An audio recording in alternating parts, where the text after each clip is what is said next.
Noah's traded his ark for a truck, and sadly, we don't have two of every animal. We've got Daryl and we've got Carol. Welcome back to The Walking Dead, Season 5, Episode 6. This one is called Consumed, and hopefully, you've been enjoying our content and you're consuming loads of it. But we kick off. Unfortunately, this episode was consumption 45 minutes of Carol and Daryl. Let's talk about the flashbacks first, right?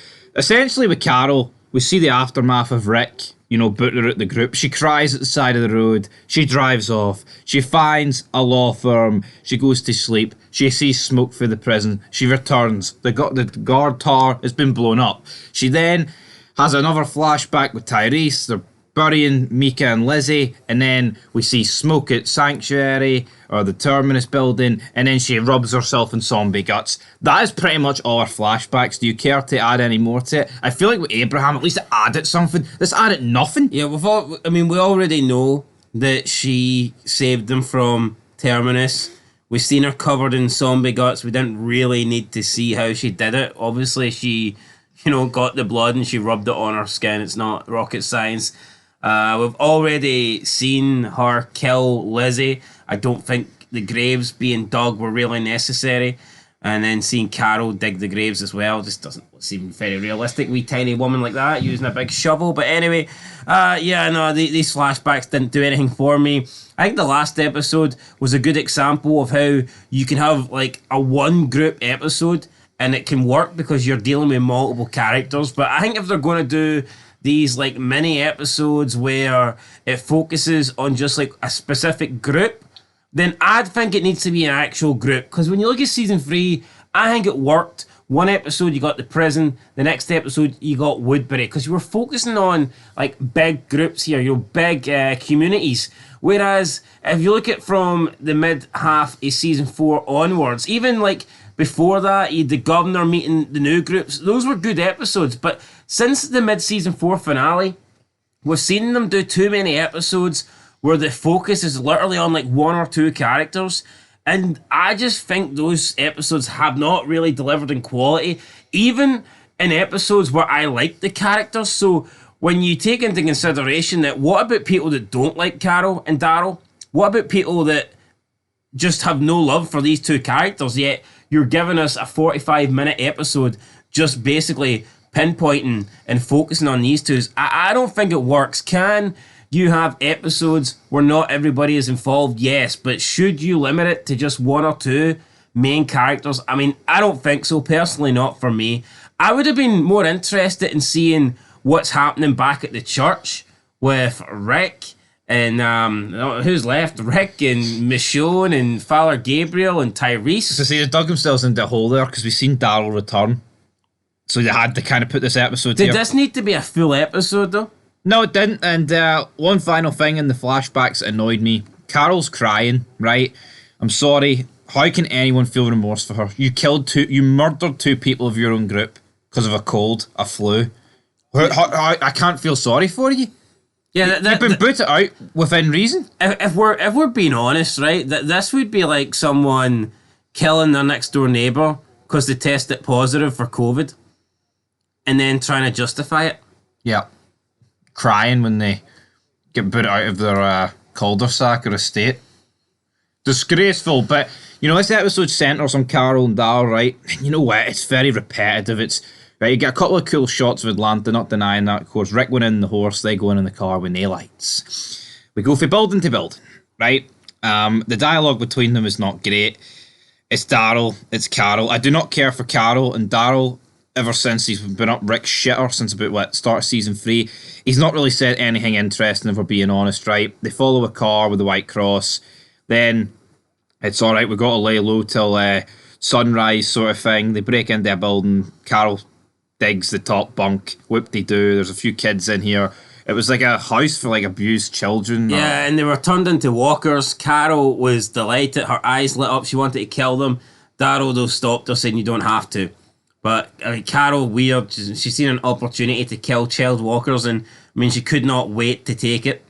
Yeah, and it's just going between deserted buildings. Like, and I like the cities. I like the fact we're not in the forest, but I don't. Everything looks the fucking same. It does. Seeing The Walking Dead, the scenery is awful. I mean, you look at The Last of Us, and I think they've done a really good job of the locations. Yeah, it's like Atlanta was firebombed. You get like no evidence of that in this. No, it looks like it's been untouched. Yeah, I mean, you've got Daryl here. He throws a bit of paper that he set on fire, and every walker in Atlanta decides to go for it. Why? That doesn't even make any sense. But every room looks the same, and like no matter what building they're in or where they're at, like everything looks the same. Like they were into like a presidential suite sort of room, and it looked a bit different. But yeah, you're right. For the most part, 99% of the time, every room looks the same. Every corridor, every alleyway, the car parks, even. There's just nothing. It feels like it's filmed in a set. It doesn't feel like it's filmed in an actual city. Yeah, there's nothing unique about the buildings or the locations. Everything just, I don't know, all just blends in. All just seems the same. Anyway, Daryl and Carol do get introduced to a new character, and that is Noah. Yep, they get introduced to Noah. It's kind of like a gantway sort of area that connects two buildings. He confronts them when they go through a door.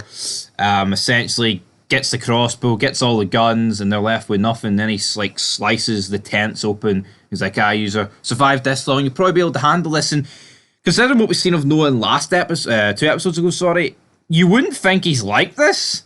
But obviously it's kind of like survivals of the fittest on the outside. It's kind of like a complete different change of character. So, but he didn't really try and kill them. No, he just took their guns. This was just so he would have enough time to get away and the walkers would distract them. So, yeah, Daryl, Noah steals their guns. Daryl and Carol take care of the walkers, although Daryl takes down his with a knife. Carol feels the need to fucking shoot hers. And she actually tried to shoot Noah, though Daryl says he's just a kid, and she's like, I was just going to shoot him in the legs. Make him talk. Get back our weapons. I wasn't going to try and kill him. I was just going to shoot him. See, Carol sounds like one of these people that blames police officers and shit for when they kill a criminal. Like, do you know how good you have to be to actually shoot someone in the leg for distance? It's not like fucking a video game where you get a wee laser and it points at their leg. I mean, when you're shooting someone, you just kind of aim for the body and that is it. Like, to suggest that you aim for a specific body part, like, is insane. Yeah. You know what, though? It's actually quite incredible that you've got Carol here actually like, I was just going to shoot him in the leg, and it's like, she's actually willing to shoot this kid. I mean, he is a kid. Noah's probably like, what, late teens, if that, and I think that you still classify as a kid, especially in this sort of world when everyone's like, veterans, the hard, grilled veterans. Plus his leg's already fucked. The last thing he needs another bullet in it. And we've got Daryl, though, and like, you know, at the start of this show, he's supposed to be like the redneck. You would expect Daryl to whip out a maneuver like this, but he's like, no, we're not shooting him. It's mad how they turn tables, isn't it? Yeah, it is. Crazy. Then we get a scene where they go to like the bridge, and there's like a fan with a white cross, right? That's where we're going. So they go there, right? They get in the back gate looking for information, then they realise, oh wait, that's where the hospital is. Grady Memorial Hospital. It has to be in there. And at this point, the walkers are approaching, but they realise the hospital information quite quickly, and then they get out, start fighting the walkers, and then decide to get back in the fan when they could have easily got off this bridge, couldn't they?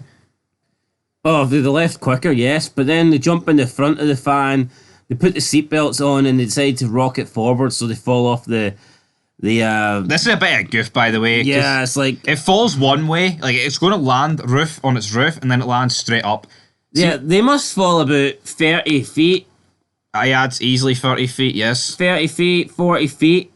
Probably more, yeah. Probably about 40, 45 feet, something like that.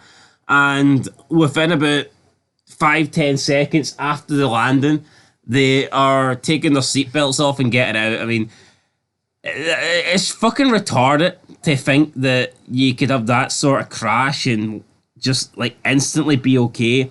And here, yes, there was. Plus, the way that the way the ambulance landed, it wouldn't have landed that way. It would have landed because all the weight is essentially at the front. Imagine the effect though this would have on your spine, falling through that height straight down. Yeah, this just wouldn't. You would be hurt. You wouldn't be getting straight up and getting out and fucking taking on zombies like. But yeah, this would have been your first choice to, you know what I mean, like fall off a height. Bridge. A bridge, one of those bad boys. But yeah, they managed to get a machete in this hospital. Then they hear gunfire, and they catch up to Noah. Daryl like spears him into a bookshelf, and then it conveniently falls on top of Noah. Daryl's going to leave him to die. He's like, I already saved you once, kid. I'm not going to do it twice. And then Carol, all of a sudden, has like flipped. Oh, you need to... And you know what, right? See, at this point, fair enough, Daryl. You know what? The guy's tried to kill you again, shaft you again. I think if Daryl wants to leave him here, I'm not going to have too much complaints. He did spare him once, so... But then Carol's completely flip-flopped and then kills the walker on top of him. And then it's like, we gotta fight them, they're coming. Then look at the window. It is the police. The police are here in Atlanta. And then he's like, Beth, blonde girl. Yeah, let's team up, buddy. And then they run outside. What happens? Well, Carol runs outside. She gets run over by the police. The police then put her in the back of the pickup van. Then all of a sudden, Noah is like, turns into the Incredible Hulk. Yeah, and starts holding Daryl back. Overpowers Daryl. Daryl's trying to get out and protect Carol, but Noah says, look, she's run over. She needs help. Let them take her to the hospital and we can get her back when we're getting Beth back. And Daryl kind of listens to Noah, and that was the end of the episode. So really, they go into Atlanta looking for Beth. They come across Noah instead. Carol ends up getting abducted here by the police in the hospital, and I guess then Daryl and Noah go back to the core group, and that's where I'm assuming Daryl and Rick meet, and we get Daryl telling Noah to come out of the woods. So yeah, there you go. That was it. Wasn't a great episode. Didn't like it. Didn't do much for me. I just feel like you could have been so much better duos here. Like, if this is Rick and Daryl, it would have felt so much more better, man. I just hate Carol. I hate her in these situations, and yeah, you know what? It's not like she looked incredibly strong this episode. She got run over and then picked up and took in like a bag of shite, but we all know she's going to come up smelling of roses. Anyway, I'm going to give this episode a... Smelling of flowers. Flowers, roses, look at them. Anyway, look at this rating. I'm going to give it a 5. I'll also give it a 5. I mean, it wasn't horrible, but... It's filler. It's the worst episode of the season so far for me. It's absolute filler because... I actually preferred Slabtown. Because both gave 5s, but if you look at this episode, it's like, it's just going between abandoned building. But the fact is, right, they've already played the card of, well, Rick and the group and what happened with the Hunters is actually taking place at this current time, so they can't really even do anything. You can't show other groups. I mean, thank God for the... If Noah wasn't in this, it would have been 45 minutes of filler. It pretty much was filler anyway, but at least they introduced Noah to the group and you had that aspect of it. But other than that, I mean, it was 45 minutes of Carol and Daryl searching for Beth. Just wasn't very interesting. And see, for the most part, they weren't getting anywhere. Yeah, they didn't really have any They were leads. just wasting fucking time for me. Anyway, guys, wasting time, losing weapons. It was like one step forward, 2 steps back, but they weren't taking any steps forward. Yep, guys, that's it. Till next time. Peace.